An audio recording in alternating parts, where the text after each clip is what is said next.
Sobrenatural. A vida de William Branham, por Owen Georgeson. Capítulo 58. Satanás, arma uma cilada, 1951.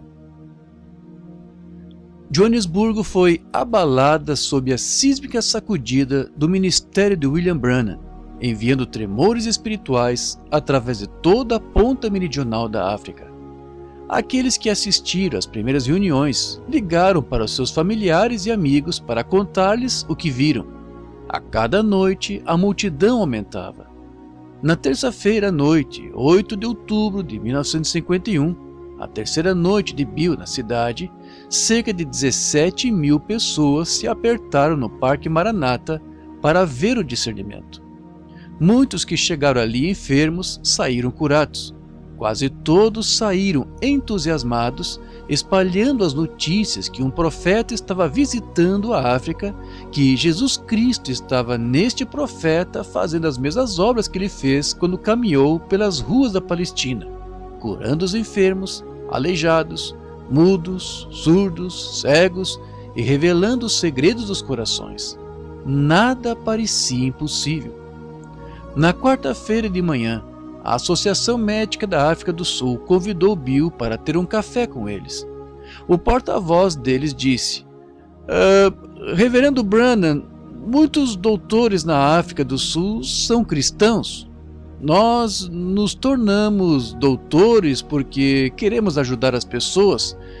No princípio, suspeitamos de você, pensando que poderia estar pregando a ideia da ciência cristã, que doutores em medicina são maus e deveriam ser evitados, mas agora é óbvio para nós que você apoia doutores. Nós cremos em cura divina da maneira que você prega. Reverendo Branham, embora o período de incubação para sua vacina da febre amarela não terminou ainda, nós estamos te dando permissão para viajar no país de qualquer forma. Não somente isto, estamos abrindo as portas dos nossos hospitais e qualquer de nossos pacientes que quiserem ir para as suas reuniões, nós ajudaremos a chegar até lá. Depois do café, Ann Baxter veio a Bill e disse: Irmão Branham, eu tenho algumas notícias para você. Eu sei que você quer ir a Durban, mas ao invés de ir direto para lá, de Joanesburgo, o Comitê Nacional tem estabelecido um itinerário que nos levará a 1.600 quilômetros a Cape Town e então acima à costa leste de Durban. O que você acha? Não importa a mim, disse Bill, contanto que cheguemos a Durban, porque é onde me sinto guiado a ir. Quando partimos? Depois de amanhã. Isto atingiu Bill peculiarmente, já que eles tinham apenas começado em Joanesburgo. Não somente ele teve o endosso da associação médica local, como até mesmo tiveram uma matéria favorável pela imprensa, que era algo que Bill nem sempre recebia. As reuniões estavam indo tremendamente bem. Cada noite o tamanho da multidão aumentava, como também o número de curas e milagres. Por que eles tinham que partir tão brevemente?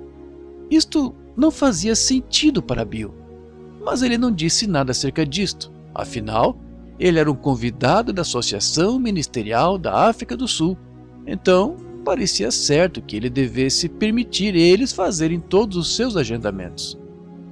Naquela noite, após a reunião, Bill caiu em espasmódico sono. Às cerca das 2 horas da manhã, um estranho grito o acordou.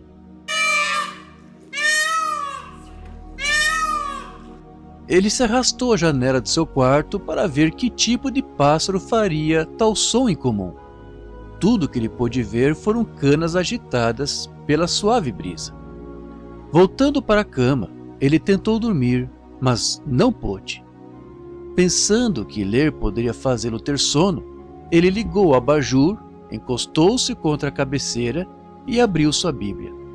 De repente, sua pele começou a formigar e o cabelo em sua nuca a eriçar. Tirando o olhar de sua Bíblia, ele viu o anjo do Senhor de pé no meio do quarto. Sua vestimenta branca brilhava com o brilho da luz elétrica. A brisa da janela aberta movia o cabelo longo e negro do anjo.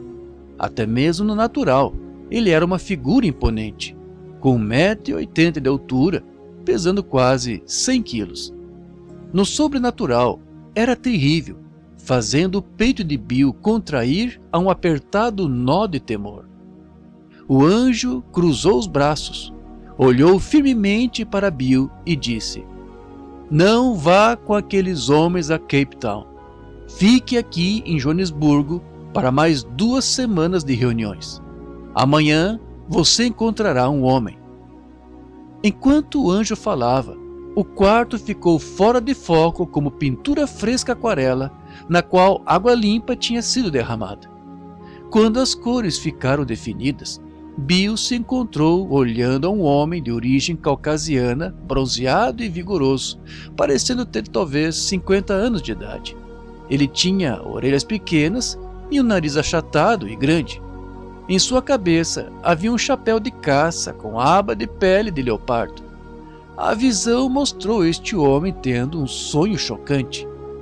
O anjo disse: "Seu nome é Sidney Jackson e ele cuida de uma fazenda acima ao norte. Ele é um grande caçador e ele pode te levar a uma caçada. Depois de 2 semanas em Joanesburgo, você deve tomar os 10 dias seguintes e ir caçar com Sidney Jackson. Então, ir direto a Durban e ficar ali até que eu te chame. Se você fizer estas coisas, eu te darei o país." "Mas como vou convencer estes outros homens? Eles têm um itinerário estabelecido?" "Para que eles possam saber que esta é a vontade do Senhor. Amanhã o reverendo Showman te levará a Joanesburgo." A cena mudou e Bill viu uma esquina próxima a um parque. Reluzentes flores coloriam as margens de uma valeta. Uma mulher nativa com vestimenta cor roxa estava parada próximo da esquina. O anjo disse: "Chame a atenção do reverendo Showman a isto. Depois disto, eles vão te levar à Pretória." A cena mudou a uma alta estrada onde uma jovem nativa estava vendendo miçangas ao lado da estrada. Seu cabelo estava raspado e um lado de sua testa revelando uma terrível cicatriz. Enquanto olhava para suas miçangas, Bill ouviu um som agudo e viu um pássaro estranho cruzar a estrada. Aqui o anjo disse: "Lembre Earl Baxter que você disse a ele que isto iria acontecer, para que ele saiba que isto é o assim diz o Senhor. Quando você chegar em Pretória, eles te levarão para orar por um homem que pensa que está com câncer no quadril, mas ele está enganado. Ele está sofrendo de um erro cirúrgico. Durante uma operação recente, a faca do cirurgião se deslizou, cortando a coisa errada. Não ore por este homem, porque ele vai morrer." A visão se dissolveu a seu redor e Bill se encontrou de volta onde começara, assentado na cama, apoiado contra a cabeceira, sua Bíblia em seu colo e uma gota de suor descendo por sua têmpora. O anjo do Senhor se fora. Bill correu ao quarto ao lado para contar a seu administrador: Irmão Baxter, acorde! O anjo do Senhor recém me encontrou e me disse que não podemos tomar esse itinerário que o Comitê Nacional estabeleceu." Sonolento, Earl Baxter meneou a cabeça e resmungou: "Bem, você terá que dizer isto ao irmão Showman amanhã." De manhã, Bill foi procurar o reverendo Showman. Ele encontrou o homem bem quando ele estava saindo para uma tarefa. Bill pediu para ir junto. Quando eles terminaram a tarefa e estavam voltando para casa, Bill contou a seu anfitrião acerca da visita do anjo na noite anterior. "Então, veja, irmão Showman, você terá que cancelar esse itinerário." Showman colocou uma mão em sua testa lisa. "Mas, irmão Branham, eu não posso fazer isso. Todas as datas estão estabelecidas e as providências já foram feitas. Nós estamos saindo para Klerksdorp amanhã de manhã. Nós não podemos mais cancelar sem razão." "Mas há uma razão, uma boa razão. O senhor me disse que eu não deveria ir." Eu sinto muito, irmão Branham, mas nós temos que seguir e manter esse itinerário. Nós já gastamos milhares de dólares em propaganda e as pessoas estão esperando que você esteja ali. Bill insistiu que o itinerário deveria ser cancelado, mas Showman não se movia. De um lado para o outro, eles arrazoaram. Finalmente, Bill ficou quieto e frustrado. No momento, ele não estava chegando a lugar algum, mas ele não tinha usado sua vindicação ainda. Ele guardaria isto para a mesa do café da manhã. Chegando em casa, Showman virou a calçada para entrar em seu portão. Antes que chegasse em sua casa, ele passou por um homem de meia idade e uma mulher caminhando na direção oposta. Enquanto o carro de Showman passava por esse casal a pé, Bill reconheceu o homem. "Irmão Showman, pare!" Assustado, Showman pisou nos freios. Bill pulou do carro e se apresentou ao casal. Olá, eu sou o irmão Branham." "Oh, irmão Branham, eu vim aqui para te encontrar. O meu nome é..." "Sim, eu sei", Bill interrompeu. "Seu nome é Sidney Jackson. O anjo do senhor me disse que eu iria à sua fazenda para descansar. Ele também me disse que você me viu em um sonho fumando cigarro, mas eu quero te dizer que eu não fumei cigarro algum. O senhor estava te mostrando que eu desobedecerei se eu fizer o que o Comitê Nacional quer que eu faça. Eu te digo mais acerca disto mais tarde. Por que você não volta e toma um café conosco?" "Oh, eu gostaria", disse Jackson com uma aparência confusa em sua face. "Bom, a propósito, Marion é o meu nome do meio."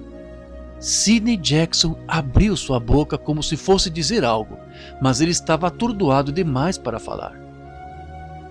Depois do café, Bill declarou: "Eu tenho um anúncio a fazer. Nós não devemos tomar o itinerário para Clarksdorp e além. O senhor me disse para ficar aqui em Joanesburgo por mais 2 semanas, e então ir até a fazenda do Sr. Jackson e caçar com ele, para que assim eu possa descansar por uns 10 dias. Então eu irei diretamente a Durban e ficarei ali até que ele me chame. Eu suspeito que eu estarei em Durban por cerca de 1 mês." Foi um momento desconfortável para todos. Earl Baxter disse: "Irmão Branham, para mim está tudo bem, porém você terá que ter aprovação através do Comitê Nacional." "Bem, eu contei ao irmão Showman e ele é o cabeça do comitê, então agora eles sabem." Bill se virou ao reverendo Showman e acrescentou: "Para que você saiba que isto é a verdade, hoje, quando formos à cidade, nós veremos uma mulher nativa usando uma camisa de cor roxa." Um olhar de incredulidade espalhou-se sobre a face de Showman. "Irmão Branham, eu vivi aqui toda a minha vida e nunca vi uma nativa vestida de roxo antes." "Bem, você terá que ver uma hoje. Ela estará de pé próximo de um parque onde haverá muitas barracas e as pessoas vendendo flores." Showman levantou uma sobrancelha. "Oh, eu sei onde é este parque. Nós passaremos ali hoje", disse Bill. "Mais tarde, o irmão Baxter e eu estaremos indo à Pretória e pararemos para ver uma jovem nativa vendendo miçangas. Ela tem o lado de sua testa raspada, onde há uma grande cicatriz. Enquanto estivermos comprando algumas de suas miçangas, um pássaro de aparência estranha voará cruzando a estrada. Por esses sinais, você saberá que o que tenho dito é a verdade. O senhor não quer que tomemos esse itinerário para o sul." O reverendo Showman restringiu: "Bem, eu levarei isto aos demais membros do comitê e verei o que eles dizem." Eles estavam ocupados com outras coisas. Às cerca das 10 horas, o Sr. Showman pediu a Bill para ir com ele ao centro. Eles pararam no escritório de Showman. No caminho de volta à casa, Bill notou o parque que ele tinha visto na visão da noite anterior. Dando um toque no ombro do reverendo Showman, Bill apontou a uma nativa vestida de roxo. Tudo o que o Sr. Showman disse foi: Bem, o que você sabe acerca disto? Quando voltaram para casa, Bill encontrou Justus du Plessis, o homem que seria seu intérprete para o Afrikaner durante o resto da sua estadia na África do Sul. Du Plessis estava elegantemente vestido em um terno, de aparência calva e o rosto fino.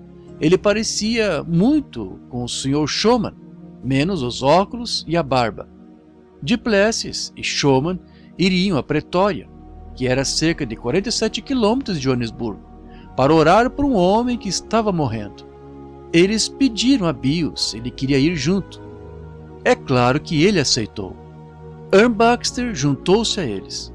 Enquanto iam, Justus du Plessis explicava para seus passageiros americanos minúcias sobre a cultura nativa da África do Sul. Há normalmente dúzias de nativos vendedores ao longo desta extensa rodovia. Eles levantam barracas ao longo da estrada, esperando vender coisinhas que fazem para os motoristas. Nós pararemos e conversaremos com alguns deles para que você possa ver que tipo de arte eles vendem. Você pode querer comprar algo para lembrança? Brincando, Bill deu um tapinha em seu administrador, mas ele não disse nada a Justus du Plessis acerca da visão da noite anterior. Quilômetro após quilômetro passaram e eles não passaram por vendedor algum. Oh, mas isto é estranho, disse du Plessis. Normalmente há muitos vendedores por aqui. A conversa mudou-se a algo mais. Depois de mais vários quilômetros, eles passaram por uma jovem solitária em uma tenda ao lado da autoestrada. Du Plessis estava ocupado demais conversando que passou por ela. Meio quilômetro após, ele parou de falar demasiado com Bill para mencionar a vendedora pela qual passaram. Lembrando-se de sua promessa, Du Plessis deu meia volta e retornou. A jovem estava vendendo artes esculpidas à mão. Ela tinha uma face memorável devido a uma cicatriz que dobrava ao lado de sua testa. Ann Baxter tirou uma foto dela. Ouvindo um som agudo, ele se virou para ver um pássaro grande e multicor voando através da autoestrada. Ele disse: "Oh, olha, irmão Brannan, não é um pássaro de aparência estranha?" "É um pavão selvagem", disse Schoeman. Apontando de volta uma mulher com a cicatriz em sua face, Bill perguntou a seus companheiros: "Você se lembra da visão que vos contei esta manhã?" Baxter tirou seus óculos. Ele arregalou seus olhos surpreso. "Oh, irmão Brannan, isto é exatamente o que você disse que seria." Olhando diretamente ao presidente, Bill novamente declarou: "Irmão Schoeman, eu não posso tomar aquele itinerário amanhã. Eu sinto muito se isto interfere com seus ministros e os seus planos, mas o senhor me disse para não tomá-lo." O Sr. Schoeman respondeu irritado: "Mas, irmão Brannan, mas nós temos que tomá-lo." "Ah, você pode ter que tomá-lo, mas eu não." Bill virou-se e foi para o carro. Ann Baxter o alcançou e sussurrou: "Irmão Brannan, se isto aqui fosse na América, eu teria autoridade como seu administrador para dizer não vamos tomar esse itinerário ao sul, mas nós estamos aqui à mercê desses ministros. Eles não entendem como que o senhor te guia por visões. Eu estou 100% com você, mas para fazer estes homens a entenderem isto será algo diferente. Bem, se eles entendem isto ou não, eu sei o que o senhor me disse para fazer, e isto é o que eu pretendo fazer." Na manhã seguinte, sexta-feira, 12 de outubro de 1951, Bill acordou com um som de motores em marcha lenta na calçada.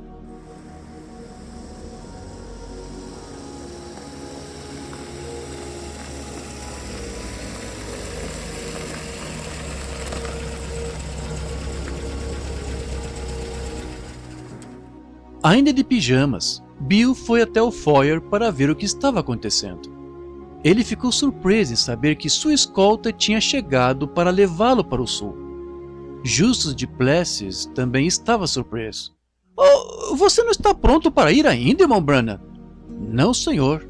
nem arrumei as malas. Eu não estou planejando ir a lugar algum. É melhor você arrumar as malas, disse o reverendo Showman. Nós estamos partindo a Klerksdorp assim que você estiver pronto. Bill ficou firme em sua decisão. Eu não preciso arrumar as malas por 2 semanas, e então estarei me aprontando para ir até a fazenda de Jackson para caçar leões. Até então eu terei reuniões aqui em Joanesburgo. Showman meneou sua cabeça. Nós já encerramos as reuniões aqui. Vocês encerraram as reuniões? Isto atordoou Bill. Ele não tinha previsto esta tática e isto o tirou de guarda. Mas isto é ridículo.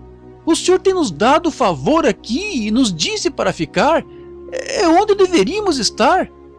É tarde demais para fazer alguma coisa acerca disto agora, disse Duplessis.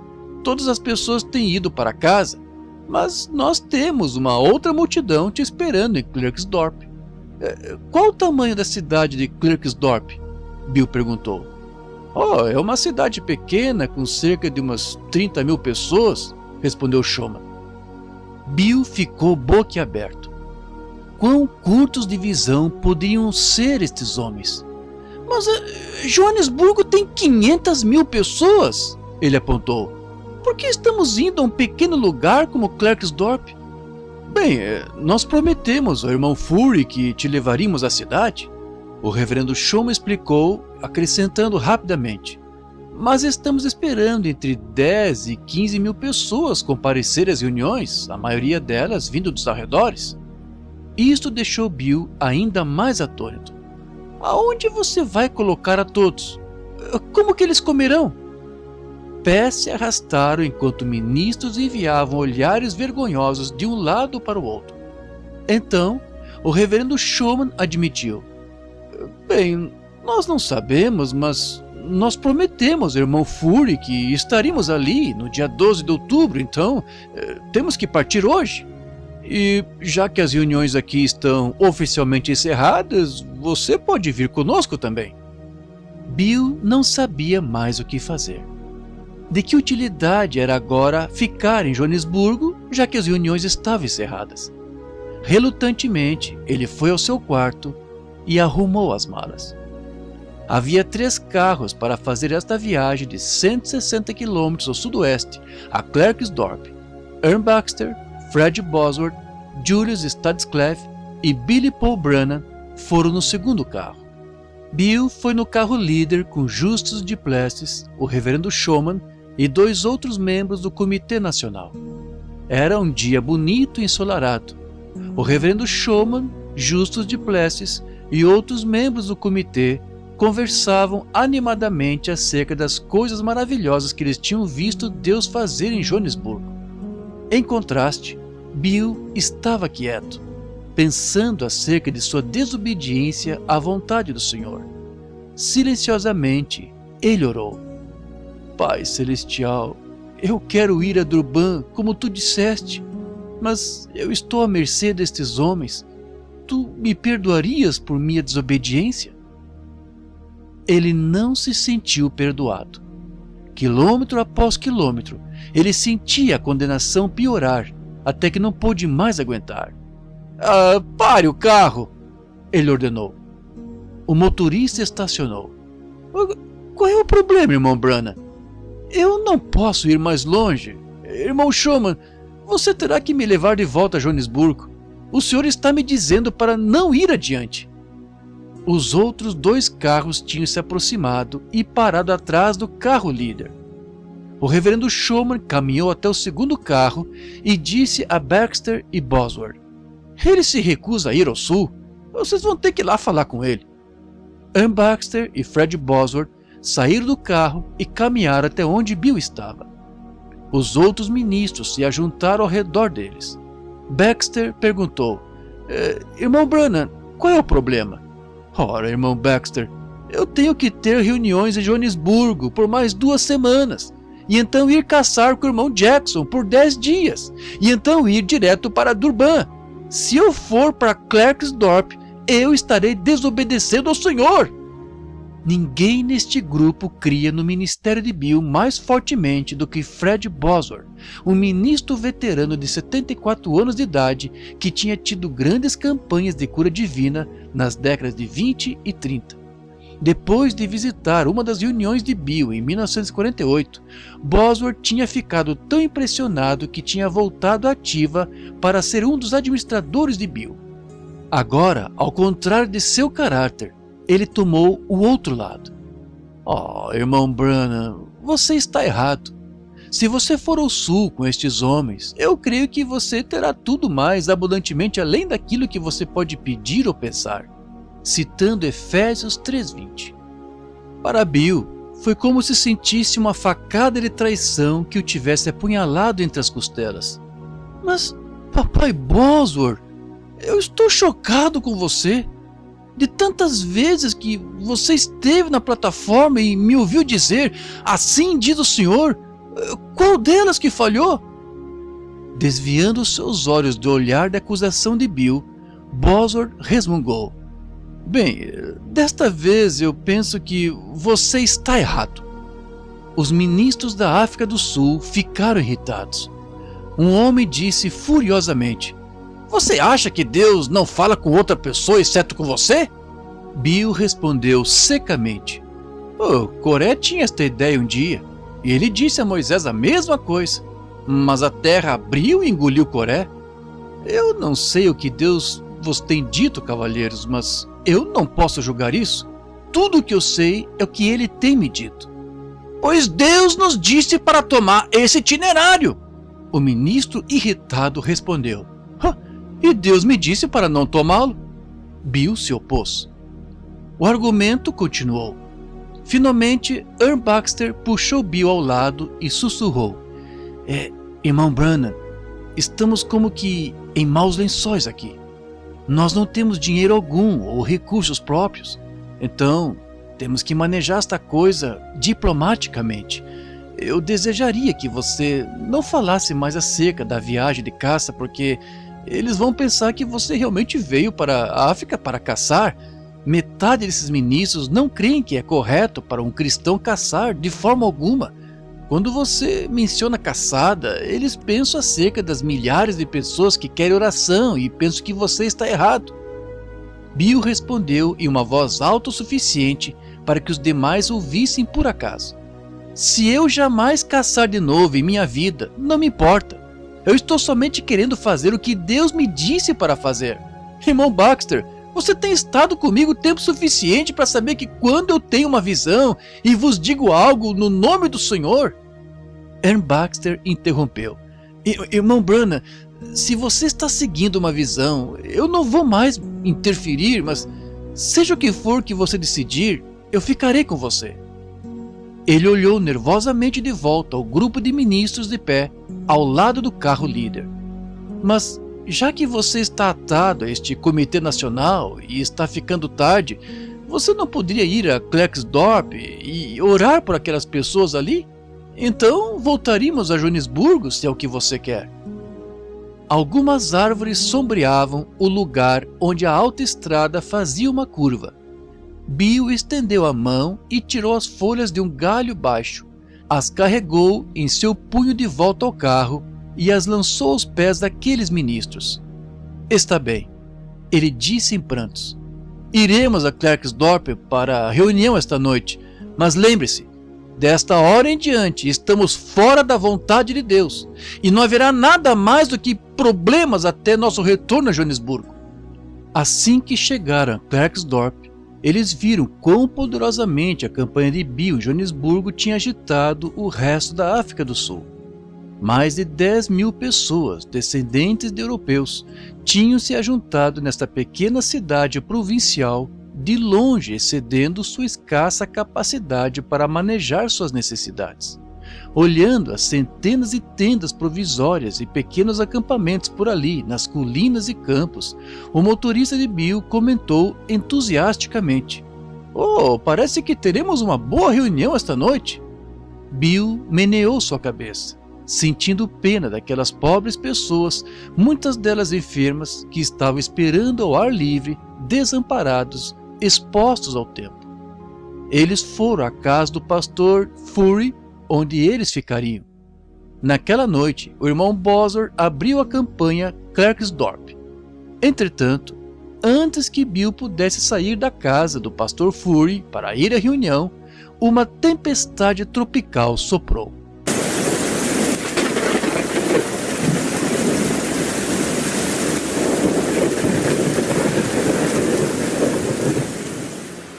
Trovões soavam como tiros de canhões, enquanto uma pesada chuva cobria a grama.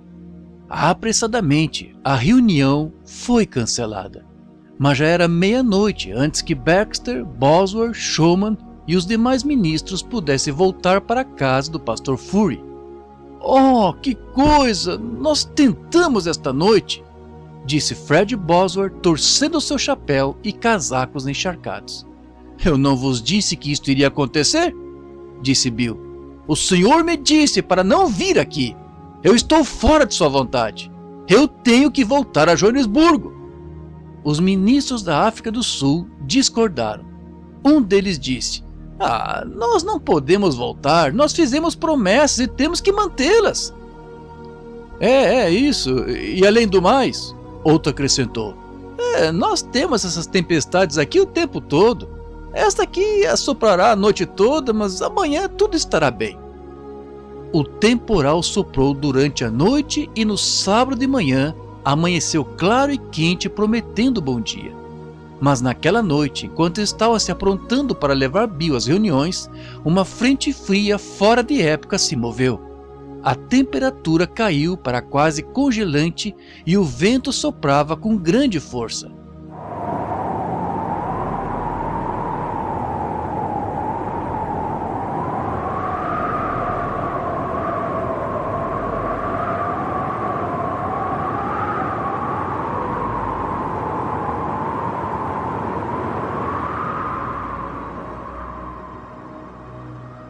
Novamente, a reunião foi cancelada. "Eu não disse a vocês?" disse Bill. "Agora se prepare, porque amanhã nós teremos um terremoto." Os membros do Comitê Nacional se entreolharam nervosamente. Eles estavam finalmente dando sérias considerações às palavras deste homem comum que disse que um anjo falara com ele. Justus Duplessis perguntou: "Você realmente quer dizer que teremos um terremoto amanhã?" "Eu não sei se teremos ou não", Bill qualificou. "Eu apenas disse isso como uma ilustração. Mas algo de ruim tem que acontecer porque estamos fora da vontade de Deus." A senhora Fury colocou alguns refrescos na mesa e então se assentou para ouvir a conversa. Bill se inclinou em sua cadeira e disse que no início daquela tarde ele tinha tido uma visão da senhora Fury, mas não podia falar até que todos estivessem à mesa exatamente como a visão havia mostrado.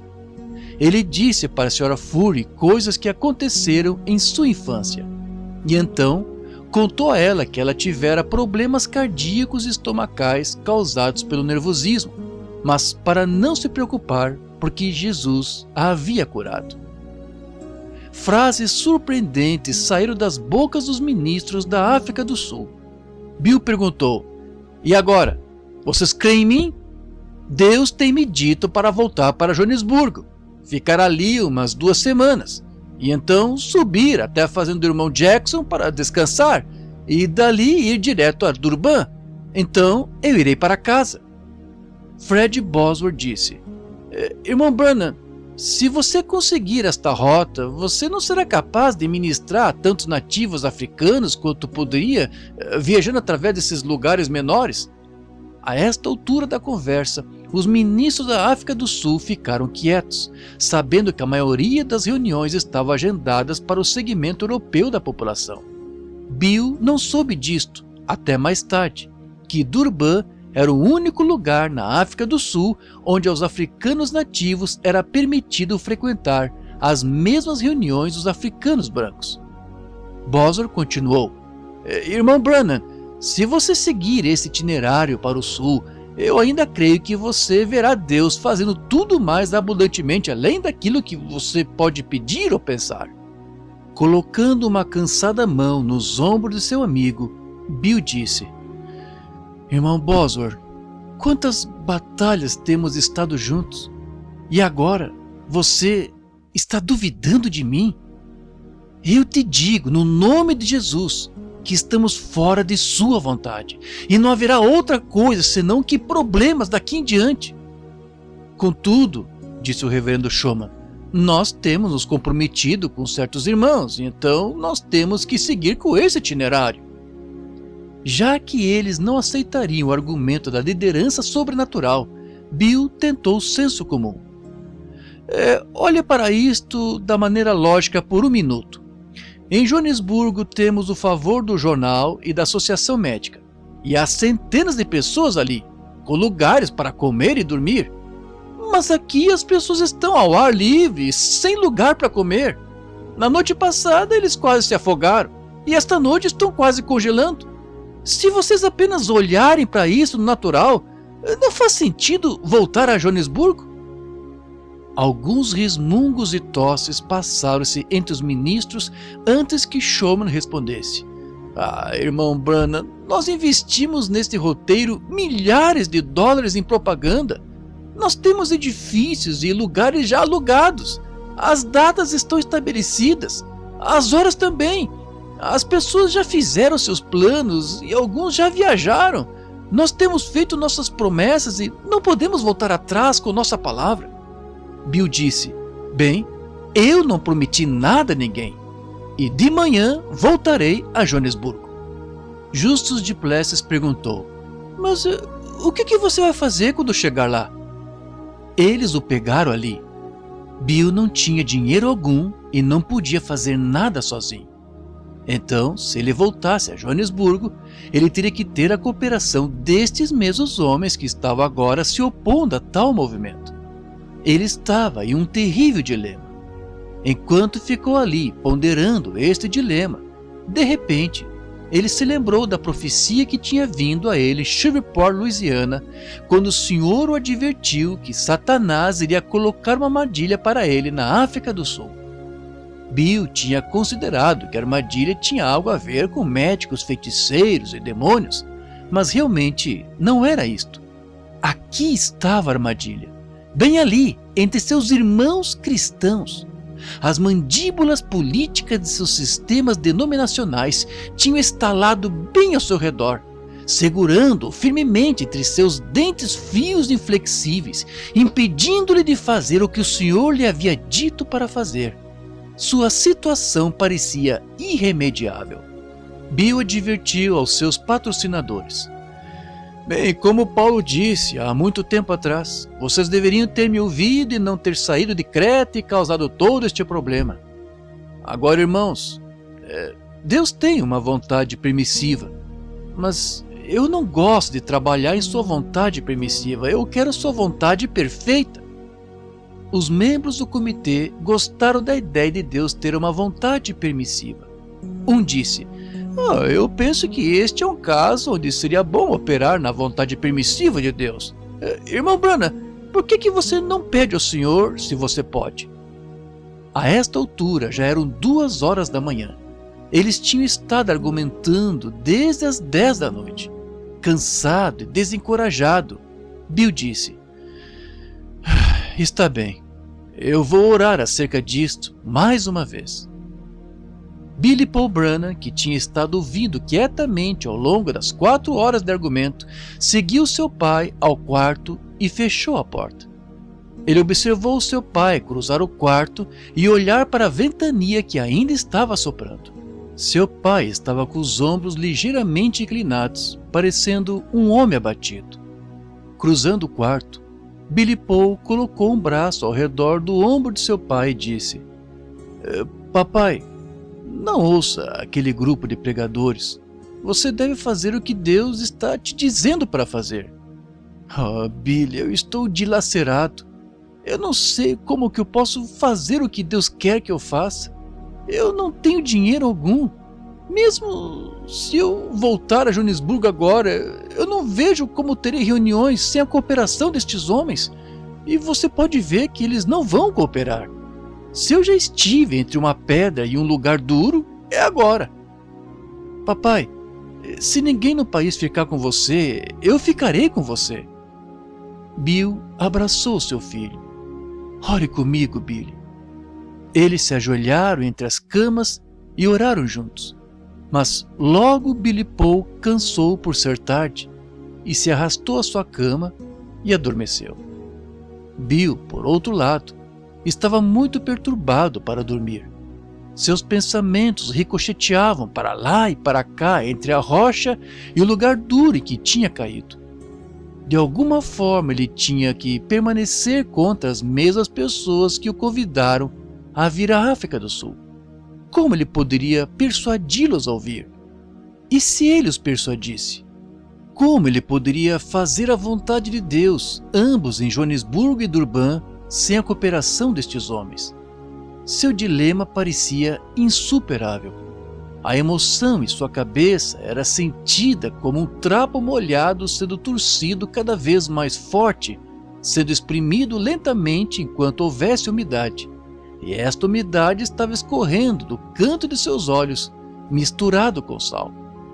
Às cerca das 3 horas da manhã, Bill sentiu a presença do anjo do Senhor.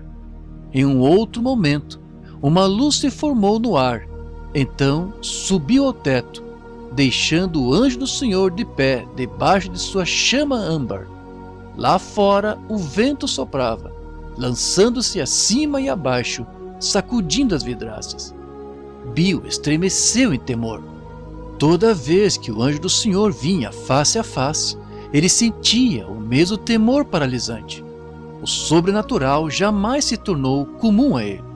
Era uma dimensão impossível de entender e difícil para seus sentidos humanos testificarem. Embora tremendo, ele sentiu-se grato pela vinda do anjo. Talvez agora este impasse poderia ser quebrado. Bill perguntou: quem são estes homens e o que eles significam? O anjo estava com seus braços cruzados. Embora Bill jamais vira o anjo sorrir, agora seu olhar firme parecia severo. Vá com eles, disse o anjo firmemente. Já que você começou com eles, agora você terá que fazer isto. Mas lembre-se, se você for ao sul com eles, você sofrerá por isto. Acorde Billy Paul e diga a ele que assim diz o Senhor: amanhã de manhã raiará o dia quente e bonito. Eles levarão Billy Paul cedo para a escola dominical. Já que as reuniões estão atrasadas, Aaron Baxter vai mandar Billy Paul de volta para te apanhar para que você possa orar pelos enfermos. Esteja pronto. Seu filho virá com um jovem em um carro preto. No caminho, eles pararão e pegarão um segundo jovem. Depois disso, aqui Bill via 2 nativos de pé próximo ao eucalipto, ao lado de uma ponte. Um deles, que estava usando uma roupa de caçar branca, tinha seu braço levantado e estava prestes a atingir o outro com uma vara. O anjo disse: Billy Paul chamará sua atenção a isto. Por estes sinais você saberá que eu tenho te dado permissão para ir ao sul. Mas lembre-se, você sofrerá por isto. Quando ele saiu da visão, o anjo havia-se ido. Bill acordou seu filho e disse: Billy, o anjo do Senhor há pouco me visitou. Ele contou a Billy Paul o que o anjo dissera. Então ele rapidamente foi ao quarto onde Baxter, Bosworth e Studcliffe estavam dormindo. Irmãos, acordem! Eu tenho, assim diz o Senhor. Ele tem me dado permissão para ir ao sul com vocês, mas eu sofrerei por isto, porque esta não é a vontade perfeita de Deus. De fato, as nossas reuniões não terão sucesso como poderiam, porque nós realmente não deveríamos ir. Amanhã de manhã, essa tempestade cessará. E dali, ele contou a eles os outros detalhes da visão. O domingo amanheceu limpo, calmo e quente como o anjo disse que seria. Billy Paul foi à escola dominical com Aaron Baxter e os membros do Comitê Nacional. Logo, 2 jovens e um carro preto trouxeram Billy Paul de volta à casa para buscar seu pai. Bill estava pronto. No caminho para a reunião, eles cruzaram uma ponte estreita. Ali próximo ao eucalipto estavam 2 nativos, um deles vestido com uma roupa de caça branca. Billy Paul apontou seu dedo. Olhe, papai! Aquele homem tem uma vara, ele vai bater no outro homem! Bill meneou a cabeça. Pois é. Lembra-se do que eu te disse na noite passada, Paul? Eu posso ir ao sul, mas eu sofrerei por isto.